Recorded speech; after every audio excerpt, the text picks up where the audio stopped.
আসসালামু আলাইকুম রহমতুল্লাহি ওয়া বারাকাতুহু।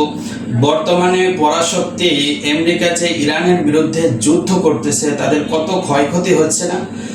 তো একটু ভাবেন তো, যখন আল্লাহ আপনার বিরুদ্ধে যুদ্ধ করবে তখন আপনার কি অবস্থা হবে? আপনি কি এটা হাস্যকর মনে করতেছেন? আমি তেলাওয়াত করতে করতে এই আয়াতটাই আমার সামনে পড়লো বিধায় আজকে আপনাদের সামনে আমি জানানোর জন্য দাঁড়িয়েছি যে আল্লাহ তার বান্দাদের বিরুদ্ধে যুদ্ধের ঘোষণা দিচ্ছেন। এটা কত বড় ভয়ঙ্কর একটি গুনাহ যে আল্লাহ রাব্বুল আলামিন তার বান্দাদের বিরুদ্ধে যুদ্ধের ঘোষণা দিচ্ছেন। তো আমরা কি আল্লাহর সাথে যুদ্ধ করে কতটুকু জিততে পারবো? এটা নিজেকে নিজে প্রশ্ন করুন তো। অথচ আমরা মুসলমান হয়ে এই কাজটাই করি, যেই কাজ করলে আল্লাহ আমাদের সাথে যুদ্ধ করার ঘোষণা দিয়েছেন। এই যে আয়াতটা পড়লাম, এই আয়াতের মধ্যে আল্লাহ বলতেছেন, ইয়া আইয়ুহাল্লাযীনা আমানুত্তাকুল্লাহ ওয়া যারু মা বাকিয়া মিনার রিবা, তোমরা এই সুদ কি করো? ছেড়ে দাও। যদি তোমরা মুমিন হয়ে থাকো, এই সুদকে ছেড়ে দাও। ফা ইল্লাম তাফআলু ফাযানু বিহারবিন মিনাল্লাহ, যদি তোমরা সুদকে না ছাড়ো তাহলে তোমরা জেনে রাখো আল্লাহ এবং আল্লাহর রাসূলের বিরুদ্ধে যুদ্ধের ঘোষণা। আসলে আল্লাহ রাব্বুল আলামিন অন্য কোনো গুনাহের ক্ষেত্রে এত বড় একটা ভয়াবহ কথা বলেছেন আমার জানা নেই, যুদ্ধের ঘোষণা করছেন আমার জানা নেই। তো এই সুদ ঘুষের ব্যাপারে আল্লাহ রাব্বুল আলামিন যতটা সতর্ক করেছেন, তারপরেও আমরা মুসলমানরা প্রায় 80% এই সুদ এবং ঘুষের সাথে, বিশেষ করে সুদের সাথে বেশি জড়িত। আসলে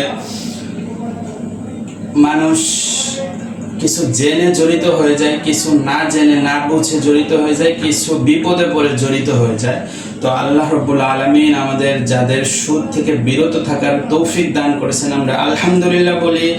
আর যারা সুদের সাথে এখনো জড়িত আছেন, তারা আজকে থেকেই সুদ ছেড়ে দেওয়ার নিয়ত করি, যেহেতু আল্লাহ রাব্বুল আলামিন যুদ্ধের ঘোষণা করেছেন ওই ব্যক্তির সাথে।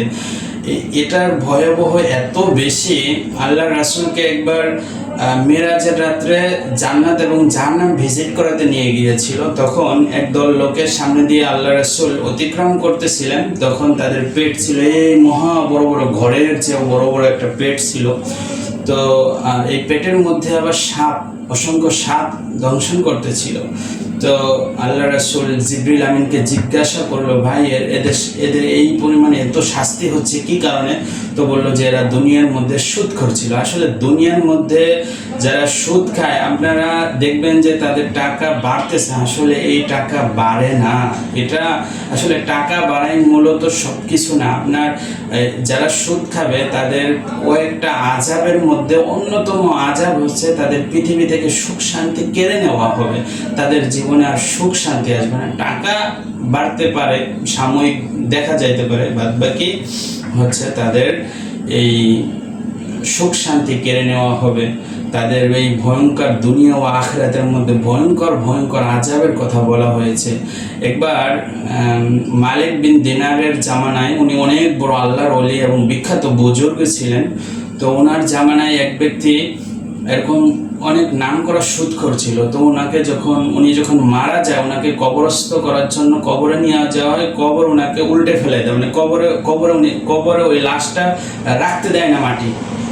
তো এরকম কয়েকবার চেষ্টা করার পরে যখন এরকম অবস্থা, তো তখন তৎকালীন যুগের সর্বোচ্চ আল্লাহর ওলি ওই ব্যক্তিই ছিলেন মালিক বিন দিনার রহমতুল্লাহি আলাইহি। তো ওনার কাছে নিয়ে যাওয়ার পরে উনি আল্লাহকে জিজ্ঞাসা করেন, উনি আল্লাহর কাছে ফরিয়াদ করেন যে এই লোকটার এরকম কি অবস্থা। তখন আল্লাহ তাকে জানায় দেয় যে এই লোকটার এই সুদ খাওয়ার কারণে কবর তাকে গ্রহণ করতেছে না। এই সুদ খাওয়ার পরিণতি খুবই ভয়াবহ। আল্লাহ তার সাথে যুদ্ধ ঘোষণা করবেন। এবং এই যে আরেকটাও মিরাজের রাত্রে এই সুদখোরদের বিরুদ্ধে আল্লাহ নবী আরেকটাও দেখছেন যে তারা রক্তের সাগরের মধ্যে হাবুডুবু খাচ্ছে। তো পার থেকে ওনারা নদীর তীরে, সাগরের তীরে উঠে আসতে যাচ্ছে, ওনাদের পাথর মারা হচ্ছে যাতে তারা তীরে উঠতে না পারে। তো তাদের বিষয়ে জিজ্ঞেস করলো, ভাই এরা কারা? তখন বললো এরাও সুদখোর। তো এটা তো শুধু কিয়ামতের ভয়াবহ আযাব, দুনিয়ার মধ্যেও আপনি সুখে শান্তিতে থাকতে পারবেন না। আপনি মুসলমান, সুদ খান, আপনার রোজা, নামাজ, ইবাদত কোনো কিছুই আল্লাহ রাব্বুল আলামিন কবুল করবে না। তো আমরা একবার ভাবুন যে আপনি সুদ খেয়ে পৃথিবীতে বেঁচে থাকবেন, সুদের সাথে জড়িত হয়ে বেঁচে থাকবেন, না আজকে থেকেই তওবা করুন, ফিরে আসুন। মহান আল্লাহ রাব্বুল আলামিন গফুর, তিনি ক্ষমাশীল, তিনি ক্ষমা করে দিবেন। ভবিষ্যতে যেন আমরা আর সুদ না খাই, সুদি কারবারি লেনদেনের সাথে জড়িত না হই। সবাই দোয়া করবেন।